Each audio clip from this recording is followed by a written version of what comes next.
And now we're gonna get to part 4 of the freaking top 100 matches of the year.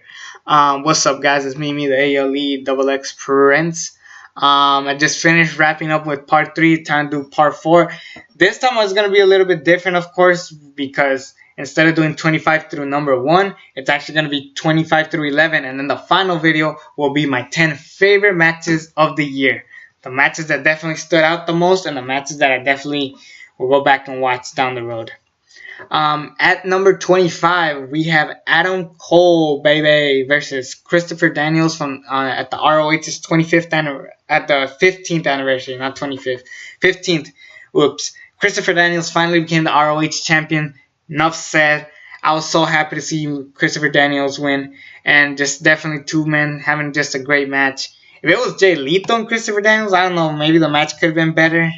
I don't know, just maybe I like Jay Lethal a little bit more than Adam Cole right now, but that's just my opinion. Speaking of Jay Lethal, another ROH match on the list at number 24, Jay Lethal versus Silas Young from ROH's Death Before Dishonor.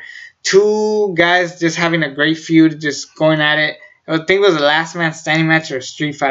I can't remember. But these two guys just go at it and just have a great brawl. And honestly, this took me back to like ECW's old days. And damn, WWE dropped the ball with Silas Young. He was originally like a jobber in WWE, but now look at how great he is. Obviously, he's older now, so he couldn't have that many great matches. But the fact that he had this a match this great and this high for the top 100 list with Jay Lethal is saying a lot. So, great match, and I really enjoyed both these matches. Now, number 23 was a match that I didn't think was going to happen at this point, but originally it was going to be The Demon versus Sister Abigail, a match no one wanted to see, and it was just sounded like, honestly, it could have been the worst match of the night, or even the worst match of the year. Then, sadly enough, both Bray Wyatt and Roman Reigns suffered a very serious illness, so they had to replace Roman Reigns with Kurt Angle, and then they had to replace Finn Balor with anybody. And then they decided, well, if we choose Jason Jordan or Joe or anybody, it's too obvious. Let's just pick AJ Styles, a match that they'll probably never see. And holy shit, this was a fantastic match. Can you imagine this match at WrestleMania? Can you imagine them having a story? Can you imagine them just blowing the roof off the house? They did blow the roof off the house, but they needed a story going forward. Otherwise, this match would have been easily in the top 10 of the year. These two men just blew the house down. It was Demon Finn Balor, AJ Styles, two former leaders of the Bullet Club, both giving a too sweet at the end. Finn Balor ends up winning, which I was glad to see Finn Balor finally get a great victory out of AJ Styles, and AJ Styles having a great match for the first time in forever, aka Frozen, LOL. Anyways, these two men had great chemistry, and it just proved it in one match, the one match that these guys have ever had, and they tore down the house. Sadly enough, Finn Balor is going nowhere right now. He's teaming up with Hideo Itami from what I've heard. And AJ Styles is the WWE champion, which is kind of weird since he lost this match. But then again, anybody over Jinder Mahal. So yeah, great match out of these two, and I really enjoyed it. At number 22, Tetsuya Naito versus Hiroshi Tanahashi. Holy shit, this match was incredible. People want to talk about what is the Empire Strikes Back of wrestling matches. It's either this or maybe other matches, but this is definitely going to go down as one of them. Tetsuya Naito and Hiroshi Tanahashi had three big matches. I already talked about the first two in my part 3. This was my second. This is the second match in the year that was like a major match out of the guys, and this was an amazing match. Hiroshi Tanahashi winning the IC belt, which you might think is a step down, but if you look at what John Cena did when he won the United States Championship against Rusev, think about it as what Hiroshi Tanahashi is doing now, just much, much better as far as wrestling goes. So this proves that New Japan Pro Wrestling knows what they're doing and know what's good for business, unlike WWE. At number 21, Kenny Omega versus Tomohiro Ishii from New Japan Pro Wrestling's G1 special in the US of A. Night 2. This was the culmination of a big tournament for the US, the first ever New Japan Pro Wrestling US belt, which honestly, I was like, okay, this is stupid. Why the fuck would we have more belts? But you know what? If they're going to have another belt, might as well give it to Kenny Omega, the hottest agent right now, the hottest guy in New Japan Pro Wrestling right now. Not sexually, but like as far as ratings go, people are talking about Kenny Omega. Even non-wrestling fans know who the hell Kenny Omega is. So might as well give it to him. And the fact that I did not go to this show and I had the chance to go, I am so disappointed in myself for not going and see this match. I would have been so happy to see this match. At number 20, and live by the way, oops. Number 20, let's move on. Number 20 is Authors of Pain versus The Revival versus DIY. NXT TakeOver Orlando. No one's talking about this match anymore. People are forgetting about this match, but this match was at one point the match of the year. Authors of Pain and The Revival and DIY definitely all three teams brought in the great chemistry. Obviously, The Revival and DIY stole the year last year, and then Authors of Pain just kind of came in being the strong team of all time.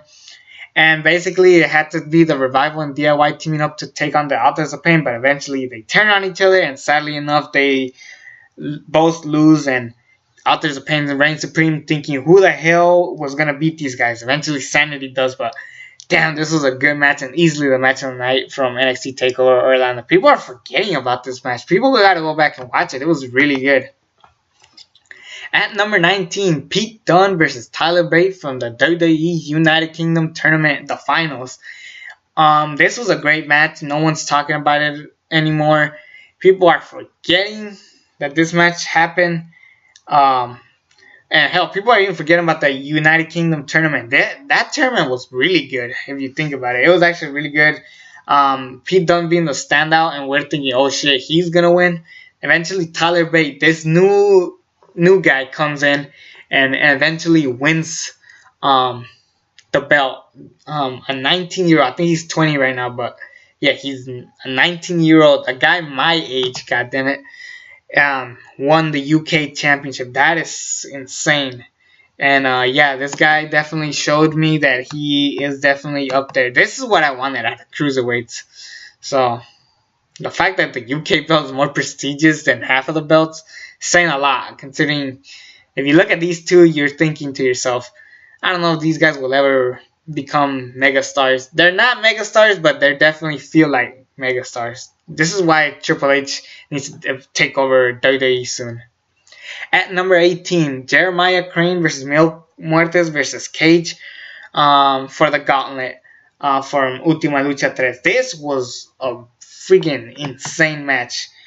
This was just bloody. There's at one point that freaking Cage is fighting with a bunch of candlestick stuck to his head. This was an elimination match. Jeremiah Crane gets eliminated. Then that leads Cage and Mil Muertes. That's when the match got even better. It was just bloody. It was hard to watch at some points, but I got through it, and Mil Muertes ends up winning. As soon as he gets the gauntlet, King Cuerno comes in, beats King Cuerno, returns, takes the gauntlet away from him, and now we're going to continue this feud. And I'm glad King Cuerno's back because I like him. He's honestly one of the most over guys in Lucha Underground. At number 17, Tetsuya Naito versus Kota Ibushi from New Japan Pro Wrestling's G1 Climax 27, the main event of the first night. Tetsuya Naito and Kota Ibushi, what do you expect? Two great talents just going at it and having a great match. You can't go wrong with that. This was just a fun match, and I really enjoyed it. Kota Ibushi, New Japan Pro Wrestling, Tetsuya Naito, my head's just going everywhere. Just two great talents having a great ass match. At number 16, Asuka versus Nikki Cross from NXT, the last women standing. This was awesome.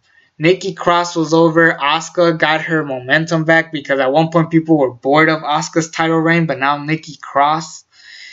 comes in, and easily Nikki Cross could have been the one to take that belt away from Asuka, but no. And I'm still cool with that because we had a great match. We had trash cans, we had table spots. It was just a good match with two great women wrestlers with two great characters. It was just a great match. And honestly, Nikki Cross is honestly the most over woman in SAnitY, which is weird to say. The fact that Nikki Cross could do things on her own is saying a lot. At number 15, Will Ospreay versus Ricochet from New Japan Pro Wrestling's Best in the World. Best of the Super Juniors, my bad.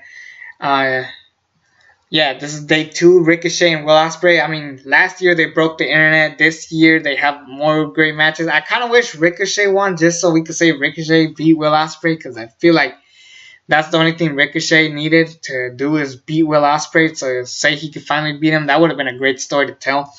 Eventually, Will Ospreay does beat him, and we still have a great match. It's at number 15, motherfuckers, so don't blame me. Now, these next 4 matches could have easily made my top 10 list. Easily made my top 10. They couldn't, but here are the matches. The New Day versus the Usos from WWE Hell in a Cell. This is number 14. Honestly, this is the final match of their feud, and what a great one. It was a Hell in a Cell match. At first, I thought this match was going to be silly with the New Day, but they pulled it off even with like colorful rainbows and using trumpets and shit. But they pulled off everything they could. If they had blood, that would have been a bonus, but I'm cool with that. They still had just pulled it off and had a great match. And honestly, the only thing worth watching in Hell in a Cell, I like Shane and Owens. It made it in the top 100, but if I didn't see it, would I be really that upset? Not really.